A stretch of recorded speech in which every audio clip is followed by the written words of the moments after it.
नमस्कार, आप सभी का स्वागत है। यूपी ट्रिपल एससी मुख्य सेविका भर्ती में कल भी हाई कोर्ट में डेट लगी थी एक नई रिट पर। तो उसका कोर्ट ऑर्डर तो अभी तक आया नहीं, लेकिन आप देखेंगे उसी वाले केस में फिर से नेक्स्ट डेट लग गई है।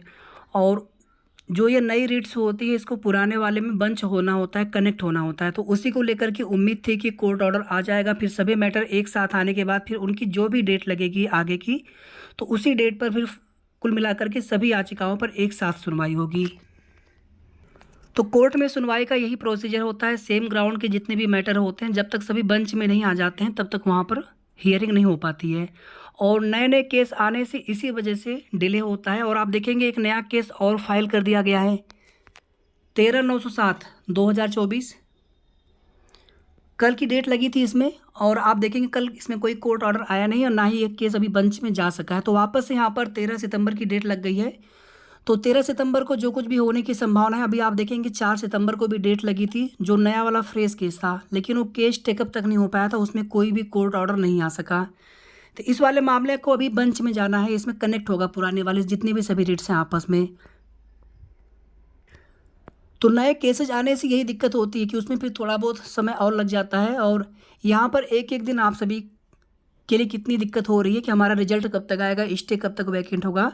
और आप देखेंगे इसी बीच अभी आंसर की वाला विवाद, ये मैटर बहुत पहले भी था, लेकिन उस पर हम लोग बात नहीं करते थे। वापस से देखेंगे आप तो उसमें एक क्वेश्चन के आंसर को लेकर के अब यहाँ पर देखिए, जब एक बार संशोधित आंसर की आ जाती है तो उसके बाद फिर रिजल्ट में, उसके बाद फिर आंसर की में बदलाव नहीं होता, उसके बाद सीधे सीधे फिर डीपी का रिजल्ट आता है।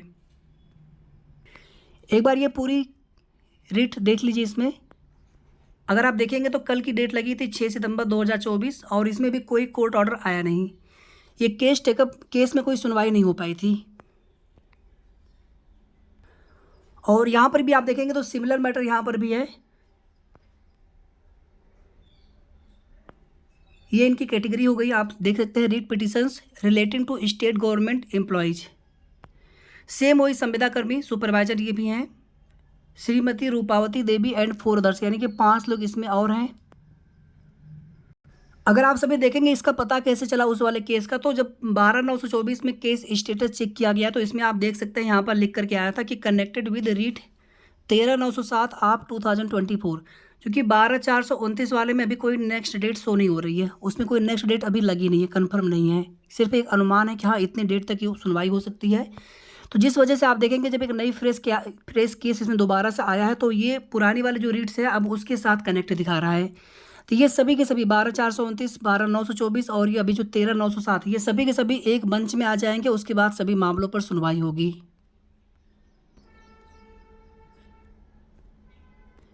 ये 12/4/29 वाला केस है, और इसमें 4 सितंबर को आप यहाँ पर देख सकते हैं केस पास ओवर लिख करके आ गया था, यानी कि केस टेकअप भी नहीं हुआ था, यानी कि समय ही नहीं मिला इस केस को सुनने के लिए। तो उस वजह से पास ओवर स्टेटस में आ जाता है और कोई भी इसमें कोर्ट ऑर्डर देखने को नहीं मिलता है। अभी आगे बात करेंगे आंसर की वाले मैटर पर। अगर आप में से किसी भी सिस्टर को अगर एजुकेटर वाली वैकेंसी में फॉर्म भरना हो तो अभी देखिए उसकी विज्ञप्ति आई नहीं है, कोई भी शॉर्ट नोटिस आया नहीं है, सिर्फ एक नोटिफिकेशन आया था महानिदेशक जी की तरफ से। और यहाँ पर आप देखेंगे 131 परिचालकों की होगी भर्ती। तो इसको लेकर के सेवा योजन पोर्टल के माध्यम से ये जानकारी दी गई कि 7 सितंबर से लेकर के 14 सितंबर तक ये आवेदन किया जाएगा। तो आपकी भर्ती में भी इसी प्रकार से आवेदन होने की उम्मीद है, लेकिन उसकी कोई ना कोई नोटिस जरूर आएगी। और नोटिस जब भी आएगी जिलेवार नोटिस आएगी। जैसे आप देखेंगे ये जो नोटिस है आपका प्रयागराज का है, तो इसी प्रकार से एजुकेटर भर्ती में भी जिलेवार ही नोटिस आएगी। और उसमें सेवा योजन पोर्टल के माध्यम से आपको जिस भी ज़िले से फॉर्म भरना होगा आप उसी ज़िले से फॉर्म भर पाएंगे। बाकी इस भर्ती को लेकर के एक कंप्लीट जानकारी सेपरेट वीडियो के माध्यम से देने वाले हैं। उसमें बहुत सारा डाउट है एलिजिबिलिटी को लेकर के, और भी कई सवाल उसमें आप सभी के हैं। देखिए इस वाले क्वेश्चन में अगर देखा जाए तो ऐसे तो बहुत सारे प्रश्न मिल जाएंगे। ये फर्स्ट शिफ्ट का है, फिर सेकंड शिफ्ट में ऐसे ही बहुत सारे प्रश्न मिल जाएंगे। तो फिर ये विवाद कभी समाप्त नहीं होते हैं, इसी तरह से विवाद बढ़ते चले जाते हैं और भर्ती में देरी होती है। तो हमारा यही निवेदन है कि जो भी बहनें इसमें हो, जो 25वां दिन करके आप आई होंगी, आंसर आयोग ने बी वाला माना है और आप अपने क्वेश्चन सेट के हिसाब से देखिएगा। तो इसमें आप जा करके आप आयोग के सचिव सर से बात कर लीजिए, अगर वो सहमत होते हैं या फिर उसमें क्या बताते हैं। हम तो यही कहेंगे, बाकी अगर इस पर बहुत अगर कुछ दिक्कत होती है तो इस पर फुल मार्क्स दे करके मैटर को सॉल्व किया जा सकता है। किसी के नंबर घटने नहीं चाहिए, क्योंकि देखिए अभी जिनके भी नंबर कम होते हैं वो सोचते हैं कि हमारे नंबर कैसे भी करके बढ़ जाए। बहुत सारे बहनों को फुल मार्क्स के फ़ायदे भी नहीं मिल पाते हैं। लेकिन जिनके नंबर घटेंगे या फिर जिनको नुकसान होगा उनके बारे में सोचिए, तो ये भर्ती में विवाद होता रहता है, इसी तरह से बढ़ जाता है। तो यहाँ पर हम सभी को कोशिश ये करनी चाहिए कि भर्ती में कोई विवाद ना हो, भर्ती में डीबी का रिजल्ट जल्दी से आए, स्टे वैकेंट हो जाए जल्दी से। आयोग ने भी आंसर की में देखेंगे, जो संशोधित वाले आंसर की आई थी, पहली वाले ने ये रिवाइज्ड आंसर की है, 9 फरवरी 2024 को आंसर की आई हुई है। तो इसमें देखेंगे महीने का 5वां दिन इन्होंने मान रखा है। लेकिन जो सुपरवाइजर बहनें काम कर रही हैं, अभी देखेंगे आपकी एक बहन का कमेंट भी आया था, कुछ बहनें और भी मैसेज भी की हैं कि हम लोग जो है महीने के लास्ट में ही सबमिट करते हैं। तो उस हिसाब से महीने का 25वां दिन से लेकर के लास्ट डेट तक वो चीज़ें मानी जाती हैं, वो डेट माना जाता है। तो इसमें अगर कोई बदलाव होता है तो फुल मार्क्स की तरह होना चाहिए। अगर ऑप्शन चेंज के लिए अगर आप कहेंगे तो फिर उसमें दिक्कत बढ़ती चली जाएगी भर्ती में।